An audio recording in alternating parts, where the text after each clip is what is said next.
Bonjour à tous et bienvenue dans Clap Clap.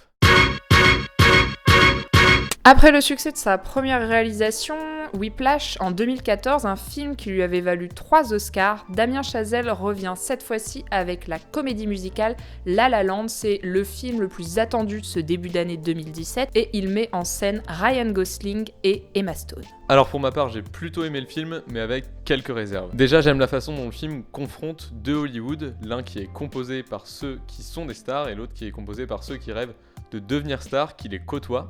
J'aime aussi toute la dimension mélancolie, douce amère du film, notamment sur l'amour, sur le temps qui passe, je le trouve vraiment très réussi. Et j'aime surtout le dernier tiers du film, qui est une véritable ode au rêve et au cinéma, et qui est surtout très très émouvant. Alors pour ma part, j'ai vraiment adoré le film. C'est une ode à Hollywood, mais c'est également une critique virulente. On ovationne d'un côté le grand cinéma américain avec un hommage à des grands classiques comme La Fureur de vivre et Chantons sous la pluie, mais à l'opposé, c'est une critique d'un Hollywood où seul l'argent est source d'inspiration. Et ça, c'est vraiment très très bien démontré dans le film. Mais au final, c'est la première vision des choses que semblent adopter nos deux protagonistes. Moi, j'ai vraiment beaucoup de mal à voir une éventuelle critique du Star System. Je vois au contraire une insistance très lourde sur des références en matière de comédie musicale. Donc le film cite plus ou moins ouvertement Casablanca, le film cite plus ou moins ouvertement Chantons sous la pluie, mais comme s'il essayait en permanence de s'y raccrocher, tout en sachant qu'il est nettement en dessous de ces films-là. Donc non seulement ces références, elles sont montrées, mais elles sont aussi énoncées par les personnages, répétées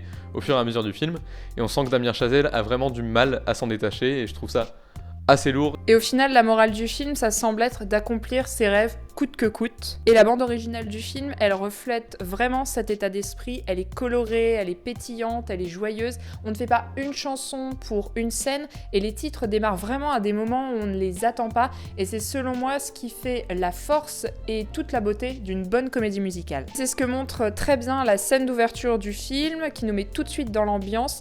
Un simple embouteillage sur le périphérique de Los Angeles se transforme rapidement en un ballet multicolore. Un ballet multicolore certes, mais une démonstration technique assez vaine. Parce que la scène est construite en un seul plan séquence, donc c'est effectivement bluffant techniquement, mais ça ne réinvente rien en soi. Et c'est un peu le problème du film en général, c'est-à-dire qu'il se contente soit de la prouesse technique, soit de la fibre nostalgique, pour nous satisfaire, sans rien inventer de réellement nouveau. Et c'est d'ailleurs aussi le cas de la love story qu'il met en scène, qui s'inspire plus ou moins grotesquement de 500 jours ensemble, qui était nettement supérieur et qui était sorti en 2008. Cette belle love story était donc l'un des films les plus attendus de ce début d'année 2017, si bien qu'on pouvait s'attendre à être déçu, et bien pas du tout. Il y a quelques semaines, le film a remporté 7 Golden Globes, et les Golden Globes, on le sait, sont surnommés l'antichambre des Oscars, si bien qu'on peut s'attendre en février prochain à une foison de statuettes bien méritées pour La La Land. Je pense aussi qu'il risque de rafler pas mal d'Oscars, mais ça n'en fera pas pour autant un grand film ou un chef-d'œuvre. Exception faite de Ryan Gosling et d'une bande originale sublime, pour le coup vraiment originale, La La Land n'est malheureusement pas à la hauteur de ses promesses. C'est tout pour ce Clap Clap sur La La Land. On se retrouve dans les semaines à venir pour de nouvelles vidéos et de nouveaux formats. En attendant, n'hésitez pas à liker, commenter et partager les vidéos.